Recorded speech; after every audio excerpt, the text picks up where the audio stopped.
Pemerintah Indonesia mendorong penyelidikan menyeluruh atas meledaknya kapal tugboat berbendera Uni Emirat Arab yang membawa warga negara Indonesia di Selat Hormuz. Hingga kini belum ada informasi lebih lanjut terkait 3 WNI yang hilang.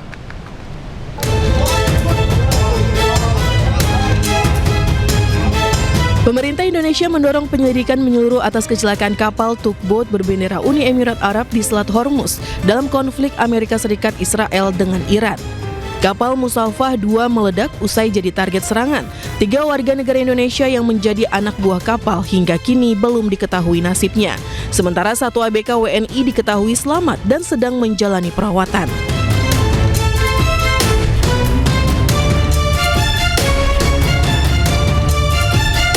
Pada saat kejadian, 4 WNI ABK berada di kapal Musafah 2 dan 1 WNI teknisi sedang berada di kapal kontainer Safin Prestige. Status para WNI yaitu 1 WNI ABK mendapat perawatan luka bakar dan sedang berada di Rumah Sakit Kota Kazab, Oman, dan 1 WNI teknisi yang selamat telah berada di Kota Abu Dhabi, sementara 3 WNI ABK masih terus diupayakan pencarian oleh otoritas setempat. Saat ini perwakilan RI di PEA dan Oman secara intensif berkoordinasi dengan otoritas tempat dan perusahaan kapal untuk proses pencarian 3 awak WNI yang hilang dan memastikan perawatan WNI ABK yang selamat serta terus menyampaikan perkembangan penanganan kepada pihak keluarga di Indonesia. Salah satu WNI yang hilang adalah Kapten Miswar Maturusi, warga Kabupaten Luwu, Sulawesi Selatan. Ia telah bekerja di dunia pelayaran selama lebih dari 20 tahun. Komunikasi terakhir keluarga dengan Miswar terjadi Rabu lalu dan sempat berbicara dengan anak dan istrinya. Sebelumnya kan disampaikan bahwa beberapa kali itu memang kapalnya itu kan kayak di sistem GPS-nya kayak error begitu. Error, terus sempat disampaikan bahwa ada katanya kayak dia semacam sesuatu dia lihat, giliran minta dipandu, ternyata tidak ada. Keluarga berharap Kapten Miswar segera ditemukan dalam kondisi selamat. Tim Liputan iNews melaporkan. Buntut konflik antara Amerika, Israel dengan Iran, Panglima TNI perintahkan siaga 1 sebagai langkah antisipasi. Panglima TNI Jenderal Agus Subianto memerintahkan jajarannya untuk siaga tingkat 1 sebagai langkah antisipasi perkembangan situasi di dalam negeri. 7 perintah tersebut adalah menyiagakan personil dan alutsista serta patroli, melakukan pengamatan udara 24 jam penuh, Bais TNI mendata dan memetakan kondisi WNI di daerah konflik, meningkatkan patroli objek vital, deteksi dini potensi gangguan keamanan, melakukan kesiapsiagaan di tiap kesatuan, dan segera melaporkan ke Panglima TNI perkembangan situasi yang terjadi di dalam negeri.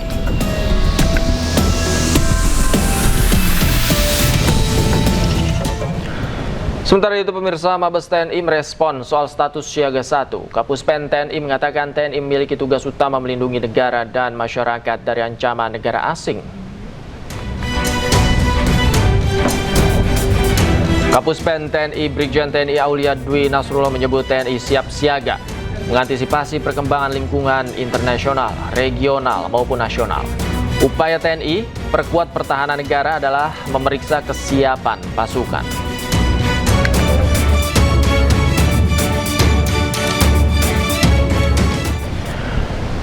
Timur Tengah terus membara, harga minyak dunia pun bergejolak. Hari ini, harga minyak mentah dunia tembus $100 Amerika Serikat per barel.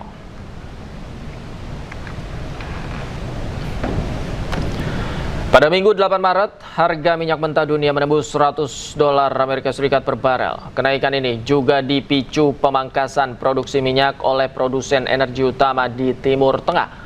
Salah satunya, minyak mentah Brent naik 18% menjadi $108,68 per barel. Kenaikan ini menjadi yang tertinggi sejak invasi Rusia ke Ukraina pada Februari 2022 yang sempat melonjak jauh di atas $100 per barel.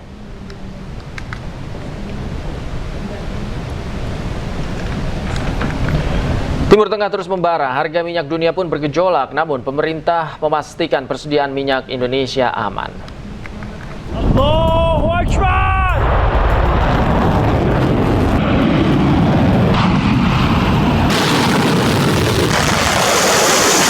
تو بگیرین آقای نظری ببینید زدن اینا بیشرفا.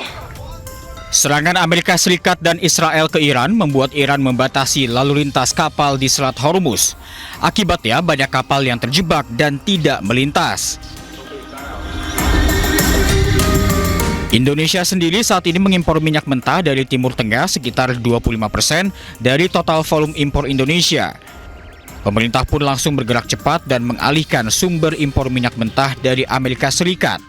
Sementara untuk bensin, Indonesia sudah bisa mengolah sendiri. Bensin ini tidak kita impor dari Middle East, tidak juga kita impor dari Amerika atau dari Afrika. Impor bensin kita itu dari Singapura sama Malaysia, dan sebagian kita bangun industri kilang kita dalam negeri. Jadi insya Allah sekalipun terjadi peperangan di Timur Tengah, kondisi kita aman. Sekali lagi saya katakan aman. Tak hanya bensin dan minyak mentah, Bahlil juga pastikan pasokan solar Indonesia aman. Warga pun diminta untuk tidak panik buying dan membeli BBM sesuai keperluan. Tim Liputan iNews melaporkan. Dan pemirsa, untuk membahas lengkapnya kami sudah terhubung dengan tenaga ahli kantor staf Presiden Erni Juliana Al-Hasanah Nasution. Selamat sore Mbak Erni, apa kabar? Baik Mas, selamat sore Mas David. Baik, Mbak, ini dampak perang kan kurs rupiah juga melemah, kemudian juga digadang-gadang BBM juga terdampak. Bagaimana analisa Anda? Ya, tekanan pada rupiah ini mencerminkan ketidakpastian global, bukan pelemahan fondasi ekonomi kita, Mas. Yang kita saksikan hari ini terjadi hampir seluruh mata uang negara berkembang. Ketika ketegangan geopolitik memuncak, pasar global cenderung bergerak ke aset yang dianggap lebih aman. Namun, kita perlu melihat gambaran yang lebih lengkap. Cadangan devisa kita per akhir Februari 2026 masih berada di 151,9 miliar US dollar, setara 6,1 bulan impor. Jadi jauh di atas standar kecukupan internasional 3 bulan. Nah, Indonesia juga tetap berada pada peringkat investasi BBB dari Fitch. Meski outlook terbaru direvisi menjadi negatif, Bank Indonesia terus hadir aktif di pasar untuk menjaga stabilitas. Demikian, Mas. Oke, artinya jika perang ini terus berlanjut, Mbak, apakah kemungkinan rupiah ini kecenderungannya yang ditakutkan oleh masyarakat akan terus melemah? Seperti apa indikasinya ke depan? Ya. Selama sumber ketidakpastiannya belum mereda, kita perlu realistis. Tetapi Indonesia memiliki kapasitas yang memadai untuk menjaga stabilitas. Kita tidak perlu menutup-nutupi bahwa tekanan akan terus ada selama situasi kawasan belum membaik. Yang perlu kita sampaikan kepada publik adalah bahwa pemerintah dan Bank Indonesia tidak tinggal diam. Cadangan devisa 151,9 miliar US dollar ini memberikan ruang intervensi yang cukup, koordinasi kebijakan fiskal dan moneter berjalan, dan posisi rupiah relatif lemah masih sejalan dengan pergerakan mata uang kawasan. Demikian, Mas. Oke. Apa saja sebenarnya selain faktor perang Amerika Serikat, Israel, dan Iran yang memang sangat berpengaruh terhadap kurs rupiah? Apakah jangan-jangan juga faktor dari dalam negeri Iran, termasuk penggantian pemimpin tertinggi di sana, ini menjadi faktor yang menentukan? Ya, pergantian kepemimpinan Iran menambah lapisan ketidakpastian yang membuat pasar energi sulit menemukan ketenangan dalam waktu dekat, Mas. Dampaknya terhadap Indonesia ini memang tidak langsung, namun nyata melalui 3 jalur. Pertama itu tekanan pada harga energi yang kita impor. Kemudian yang kedua adalah kenaikan biaya logistik global akibat gangguan di jalur pelayaran strategis. Yang ketiga, sentimen investor yang mendorong kehati-hatian di pasar negara berkembang. asumsi harga minyak dalam APBN kita itu adalah 70 per barel US dollar. Sementara harga pasar saat ini sudah jauh melampaui angka tersebut. Nah, pemerintah saat ini sedang memperhitungkan berbagai skenario untuk merespon secara terukur. Demikian, Mas David. Oke, alternatif skenario apa yang bisa dilakukan Indonesia untuk melindungi ekonomi kita, terkhususnya terhadap harga minyak? Ya. Pemerintah sudah bergerak, tidak menunggu dampak membesar baru bertindak. Nah, ada 4 langkah konkret yang saat ini sedang berjalan. Yang pertama itu adalah diversifikasi sumber energi. Kita sedang mengalihkan sebagian impor minyak dari kawasan Timur Tengah ke sumber alternatif lain, termasuk Amerika Serikat. Nah, yang sudah difasilitasi melalui kerangka kerjasama perdagangan. Yang kedua, ketahanan stok energi dijaga di atas standar minimum dan pemerintah sedang membangun cadangan yang lebih strategis. Ini berdasarkan Perpres nomor 96 tahun 2024 dengan target 3 bulan. Dan yang ketiga, kita perlu ingat bahwa Indonesia juga memiliki sisi yang diuntungkan. Kenaikan harga minyak turut mendorong harga komoditas ekspor kita seperti nikel, batu bara, CPO. Nah, jadi kita bukan semata pihak yang menanggung dampak. Yang keempat, manajemen risiko fiskal sedang disiapkan dengan berbagai skenario agar pemerintah dapat merespon dengan tepat dan proporsional. Oke, apakah kemudian dalam waktu dekat pemerintah Indonesia juga akan membuat kebijakan baru, Pak? Ya, pemerintah bergerak proaktif, ya Mas ya. Kebijakan yang diambil ini akan terukur, berbasis data dan menjaga kepercayaan publik.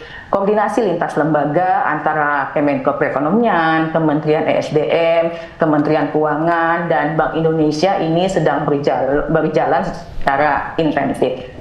Instrumen kebijakan tersedia, termasuk mekanisme APBN perubahan apabila situasi memerlukan penyesuaian yang lebih menyeluruh. Indonesia memiliki rekam jejak yang cukup baik dalam mengelola tekanan eksternal dan kepercayaan inilah yang akan terus kita jaga.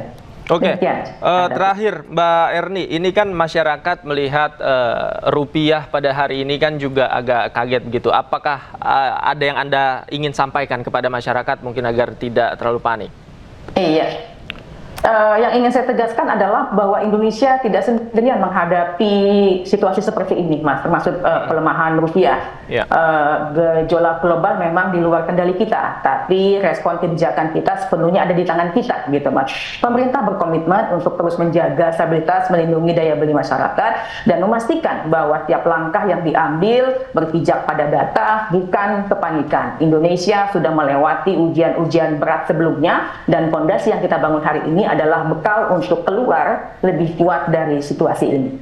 Baik, itu yang kita harapkan bersama. Rupiah juga kembali menguat dan ekonomi dalam negeri juga semakin menguat. Terima kasih Mbak Erni sudah bergabung bersama kami. Selamat sore Mbak, sehat selalu. Sore Mas Dami, terima kasih sama-sama.